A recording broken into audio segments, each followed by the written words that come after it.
Wa yajibu fi kulli masjidin wa mahallatin minal baladi faqihun yu'allimun nas wa yufhimuhum.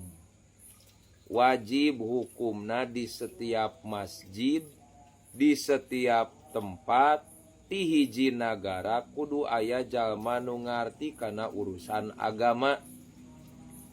Jadi setiap lembur teh kudu aya perwakilan budak anu dipasantrenkeun. Kudu mah kabeh we budak teh dipasantrenkeun.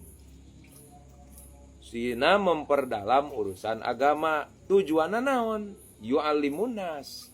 Engke maneh baralik ti dieu teh wurukeun anu meunang maneh ti pasantren ka masyarakat supaya masyarakat nyaho kana kaparduan, kana pasunatan, mana nu haram, mana nu halal, mana nu makruh, mana nu subhat. Wa yufhimuhum mere ngarti ka batur. Mantak ayana maneh di dieu teh ta eta teh mewakili warga masyarakat nu aya di lembur maneh. Dina urusan fardu kifayah. Da ari fardu ain mah teu bisa diwakilkeun. Diajar fikih, diajar nyaho tasawuf, diajar nyaho tauhid, eta mah teu bisa diwakilkeun.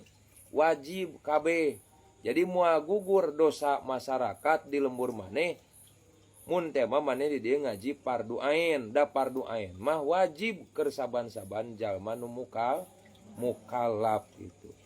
Gugur sote teu doraka lamun teh mah dina urusan fardu kifayah. Dina fardu ain mah tetep we wajib teu bisa diwakilkeun.